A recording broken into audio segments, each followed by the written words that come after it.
Welcome to EWTN Pro-Life Weekly, your weekly dose of the top pro-life news and issues, all from a Catholic perspective. I'm your guest host, Dr. Gracie Christie, filling in for Catherine Hadro while she's away. Thank you for joining us. In this week's show, a network of pregnancy resource centers will defend pro-life North Dakota laws in court. Kristen Wagoner of Alliance Defending Freedom joins us with expert analysis of the case. Planned Parenthood took to Twitter to celebrate Human Rights Day. We speak out. And this.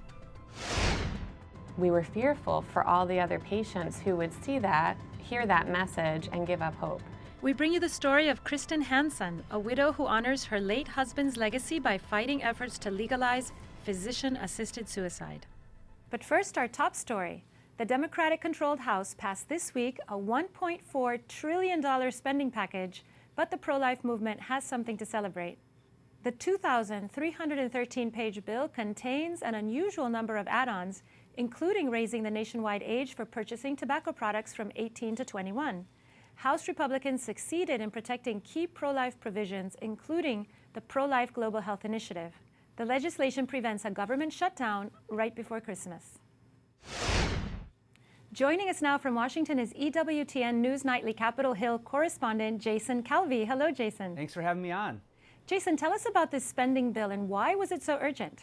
Well, pretty much if this bill doesn't pass, then parts of the government would shut down right in time for Christmas. And nobody wants to be a Scrooge. So Democrats and Republicans had to come together, and it's divided Washington. The House is run by Democrats, the Senate's run by Republicans. They have to come together and pass this bill to keep the government open, to keep the funding streaming to the government so there's not a shutdown right before Christmas to make everybody here in Washington a Scrooge right before Christmas time. And what are some of the key pro-life provisions in this spending bill? Well, Democrats had tried to do away with several pro-life provisions. President Trump, when the Democrats took over the House, he wrote a letter to Democratic leaders and said that he would veto any spending bills that tried to do away with current pro-life protections like the Hyde Amendment, which bans taxpayer funds from going to abortion. So how did these pro-life provisions even survive a Democratic-controlled House? That's right. The Democrats do control the House, so you would think, well, why couldn't they just scrap the Mexico City policy and send it to the president's desk? But that's just not the way things work in Washington. You do have two chambers. You have the House, you have the Senate. Both of them need to come together to pass these spending bills. And so the House has a certain amount of power, but they also need Republicans in the Senate to pass these things, to pass this spending bill. And so it is a negotiation up until right before Christmas time, before their break at the end of this week. They'll go on their holiday, and so they got this done just in time. Jason, tell us what our viewers should be paying attention to in Congress as we begin 2020. Well, I think one of the key parts right off the bat will be the Senate trial, the Senate trial for the impeachment of President Donald Trump. So you'll have Chief Justice John Roberts presiding over the Senate chamber. All of the senators will be the jury. I think that's going to play out in 2020 as we look at the campaigns, right? You've got all these, every single House seat will be up for grabs. A third of the Senate seats will be up for grabs. And you'll see Republicans and Democrats really battling for control of both the House and the Senate. And as that ties in with the pro-life issue, January 24th will be the March for Life, where hundreds of thousands of people from across the country will flood our nation's capital to raise their voices in defense of the unborn, to ask Congress, to ask our nation to defend the most vulnerable, the unborn life. So that'll be a key thing in January, the Senate trial for the impeachment of President Trump, and how that'll play out in voters' minds and hearts. We'll be watching that in 2020. And also just this battle really for control of the House and all those things that will come down to who controls the House, who controls the Senate. But one thing that will be sure, I can guarantee you, is there will be no pro-life bills passing Congress because of this divided Washington. Democrats controlling the House have been very adamant in support of abortion, whereas the senators in the GOP-controlled chamber, the Senate, have been supporters of the pro-life cause. So they're really battling, but I don't think any consensus in 2020 other than their consensus to call Americans to vote for either Democrats or Republicans. EWTN News Nightly Capitol Hill correspondent Jason Calvi. Thank you, Jason. Joining us now in studio is Mallory Quigley, Vice President of Communications at the Susan B. Anthony List. Thank you for being here. It's great to be here, Gracie. Is this spending bill a victory for the pro-life movement? I'd say for sure it is. We have been fighting a battle behind the scenes against Senator Shaheen's pro-abortion amendment, which would have given money to U.S. groups that promote abortion overseas. And this was an amendment that she offered totally contrary to the bipartisan budget agreement that Democratic and Republican leaders had come up with at the beginning of this budget process. So, President Trump stayed very firm. Of course, he has promised to veto anything that would weaken his pro-life policies. Leader McConnell, Kevin McCarthy in the House, Kay Granger in the House. There's a lot of great pro-life leaders that have been working to make sure that this language did not get into the bill. And I think it's notable that even with pro-abortion Speaker Pelosi in the House, we've kept the status quo. So, the pro-abortion Democrats, they have constituents too that in the abortion lobby that are expecting them to increase funding for abortion and abortion promotion overseas, and our pro-life allies in the House and Senate stood firm. And what are some of the pro-life provisions that our viewers should know about? Yeah, well, this is the big one, is that preventing the win is the absence of the pro-abortion spending provisions that were prompted by Senator Shaheen.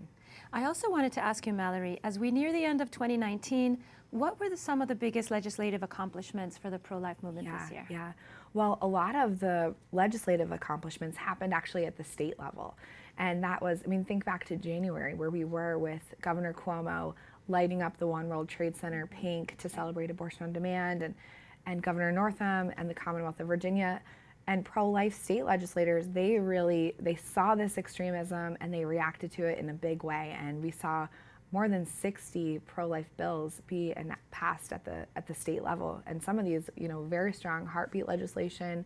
Missouri passed a kitchen sink bill that just basically threw in every pro-life bill that the legislature was considering. And this is all due to the will of the people, think about the state legislators, how close they are to their constituents. Mm-hmm. So it's been a great year for pro-life legislation. We're also beginning an election year. Aside from the presidential election, mm-hmm. what are some other races we should be keeping an eye on as the year starts? Yes, absolutely. Well, there are so many pro-life senators who are facing tough re-election battles coming up in 2020. People like Senator Thom Tillis in North Carolina, Senator McSally in Arizona, pro-life champion Joni Ernst in Iowa. All of these pro-life members of Congress, many of whom the pro-life movement and Susan B. Anthony List helped to elect in 2014, are now up for re-election.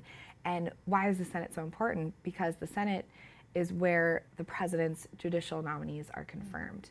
And of course, we know President Trump's put 2 pro-life Supreme Court justices on the Supreme Court, but a quarter of judges on the federal bench now have been appointed by President Trump and confirmed by the Senate. So it's critical that we maintain and safeguard that pro-life majority in the U.S. Senate, in addition, of course, to re-electing the president. And on that note, how can our viewers get involved in electing pro-life leaders next year? Yes, well, brace yourselves. 2020 is going to be a pivotal election for the life issue. I urge all the viewers to just be constantly praying for pro-life candidates, praying for the people that are going door to door with the Susan B. Anthony List field team to help re-elect them.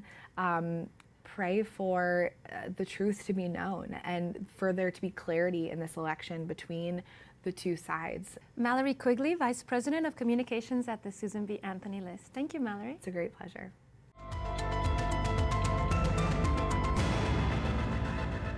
The U.S. Senate Appropriations Committee rejected this week the anti-life Shaheen Amendment to the Senate State and Foreign Operations Bill.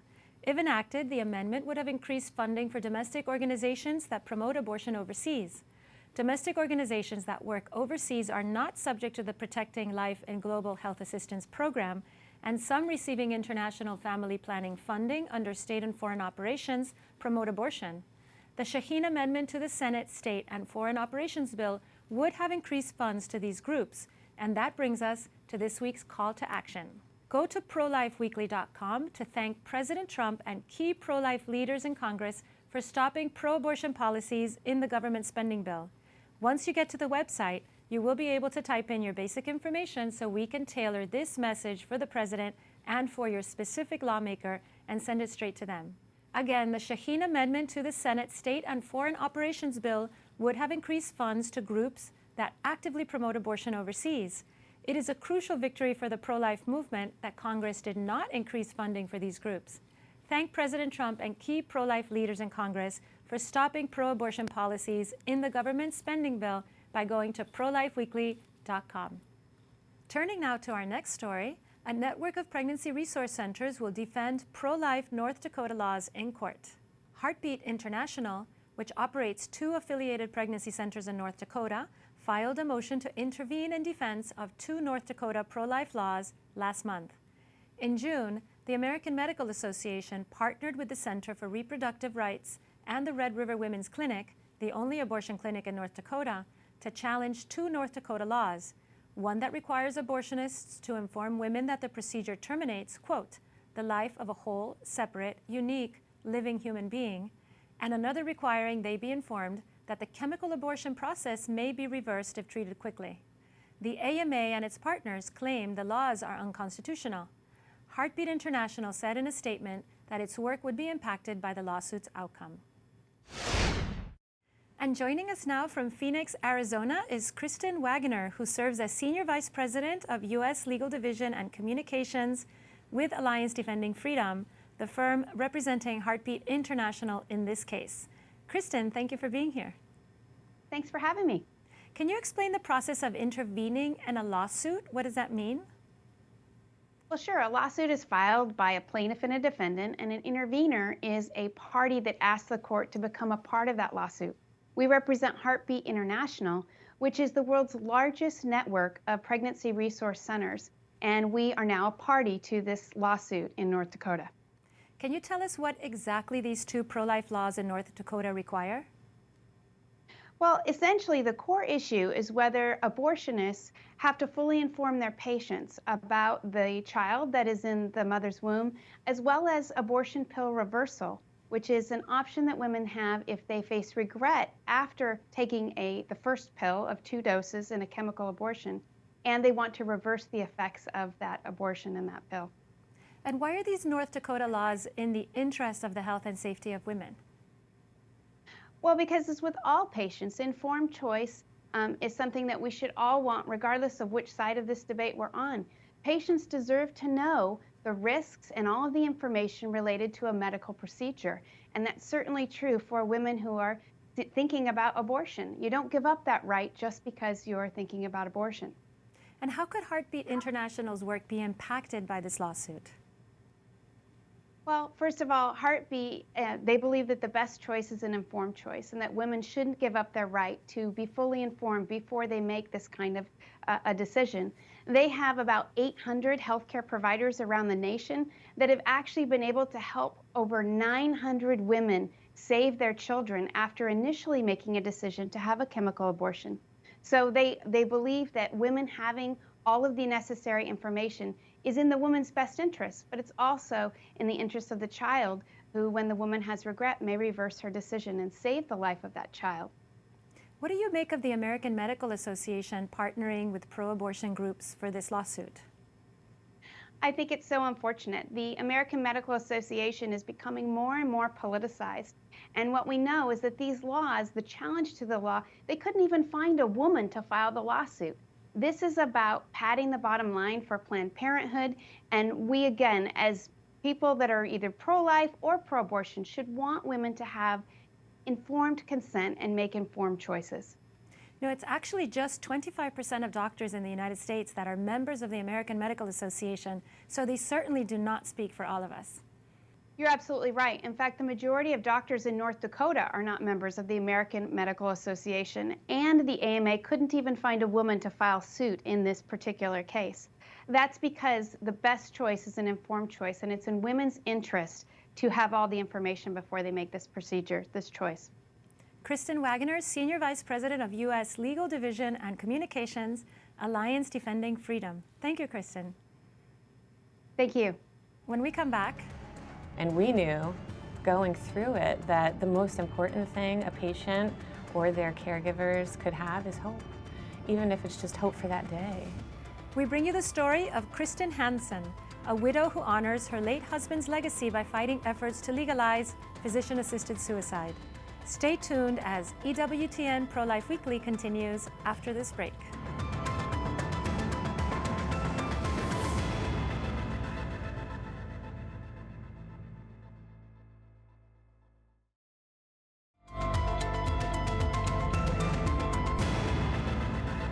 Welcome back to EWTN ProLife Weekly.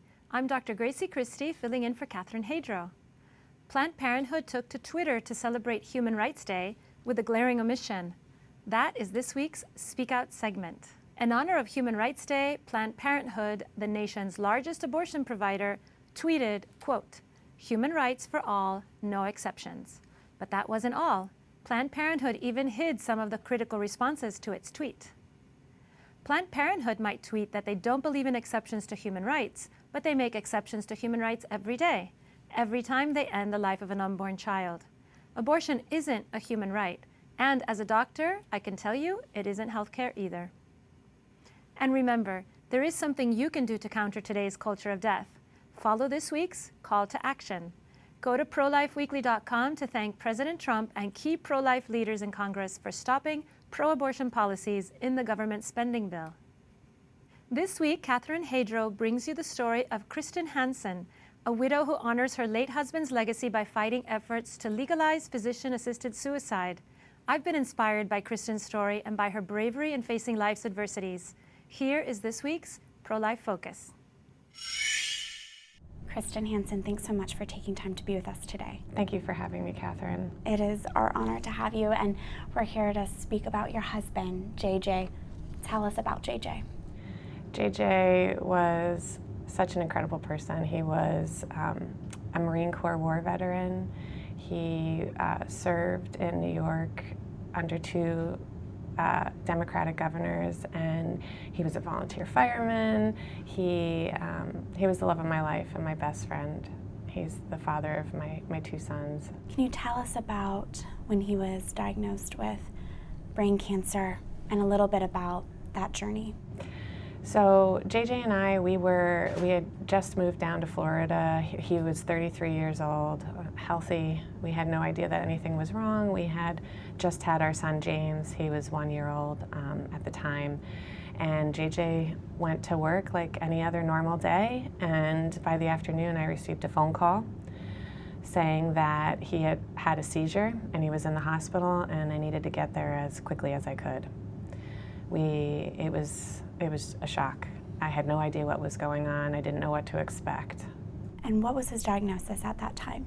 So when I got to the hospital, they actually had run some scans. They did a CAT scan, they ran blood work. They thought he was okay. They told me that he would probably go home by the evening, and something just told me that there was something they were missing. Mm-hmm. And we finally were able to get them to do an MRI, and the MRI revealed that there were 2 lesions on his brain.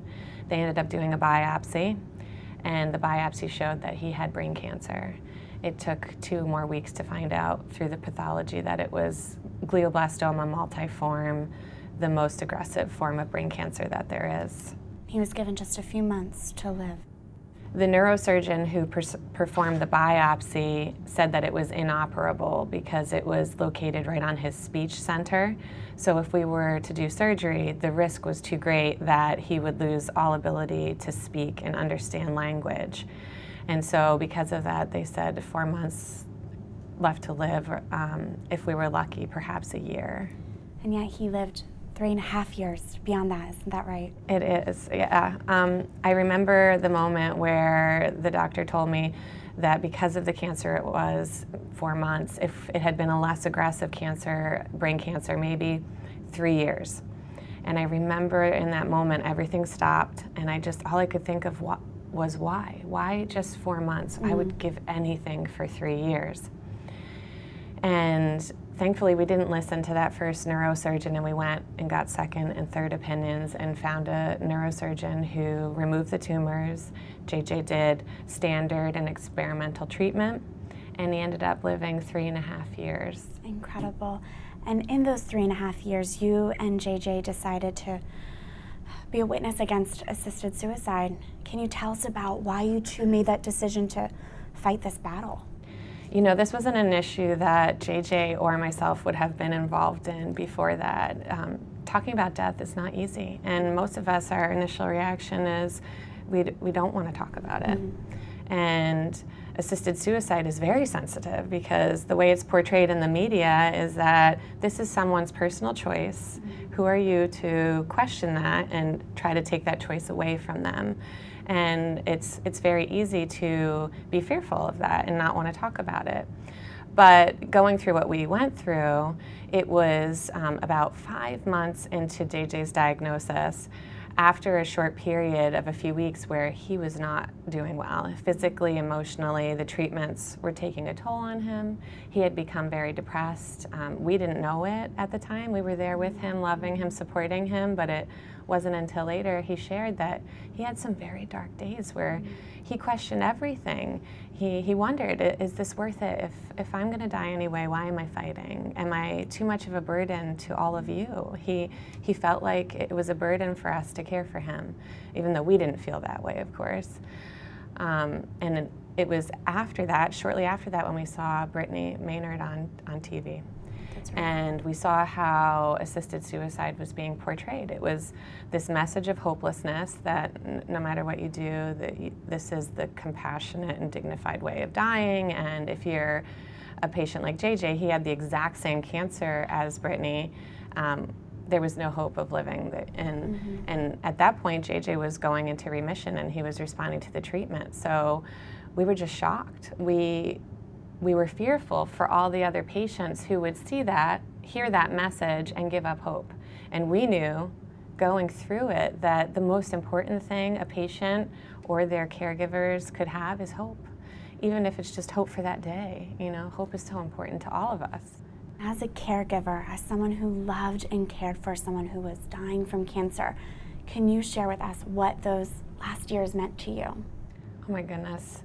I am so thankful for each and every day that we had. JJ's motto became "every day is a gift." And that was so true. Each and every day we had together was something I treasure now. We were able to make so many memories with James, our older son. He got to know who his daddy is. We made videos, we took pictures, we spent time together. And that's the most important thing any of us can have, is time. But we were also very fortunate to have our other son, or our younger son, Lucas. He was an unexpected gift in the journey, and James is just such a doting, loving older brother. And every time I look at them together, it gives me hope.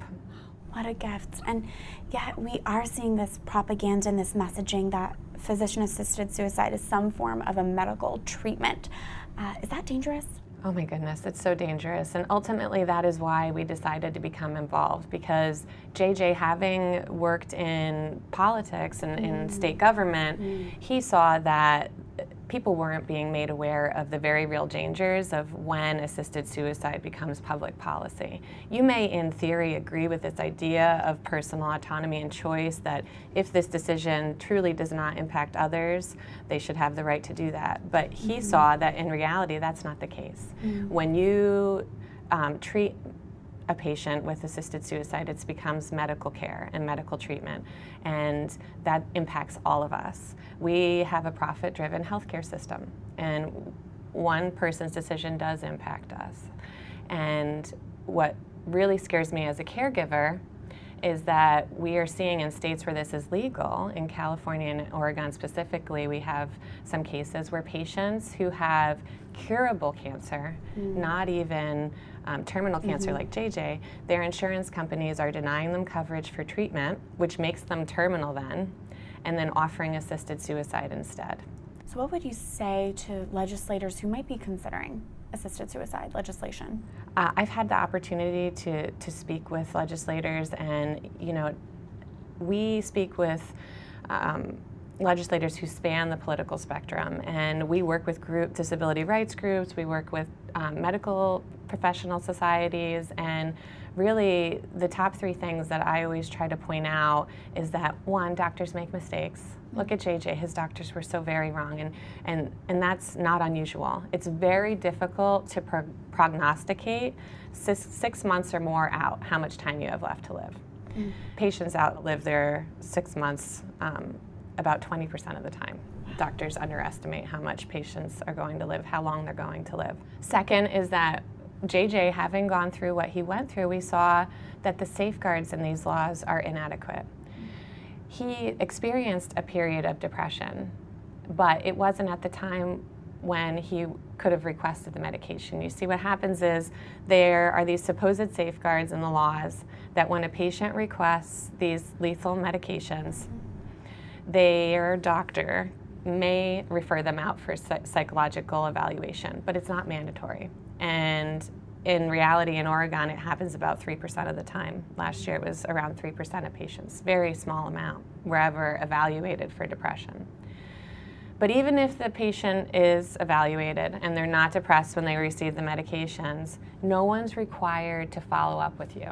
You go home with that medication, you have it on your nightstand, and no one's there. But then the last thing I mentioned is the health insurance. And most legislators, when I speak to them and our coalition speaks to them, they see the very real danger of this, that, you know, when it comes down to it, will a health insurance company do the right thing or the cheap thing? Finally, Kristen, my last question to you is, what do you think JJ's message would be if he were here today speaking about assisted suicide? The reason I'm here today is that even in his final days, JJ was adamantly opposed to assisted suicide. One of the last things he asked of me was that I would continue sharing our story for him to protect the vulnerable people who are put at risk by this legislation. And I think that that's the most important message that he has, is that all we can do is one day at a time. Everyone should always have hope, even if it's just hope for that day. And with assisted suicide, you can't look at the individual. This isn't just one situation. You have to look at how it's going to impact everyone. Kristen Hansen, thank you for carrying on JJ's legacy and sharing his witness with us today. Thank you, Catherine. That does it for this edition of EWTN ProLife Weekly.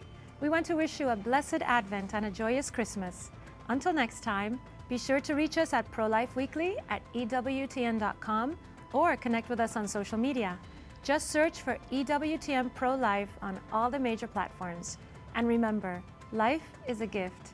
Your life is a gift. God bless.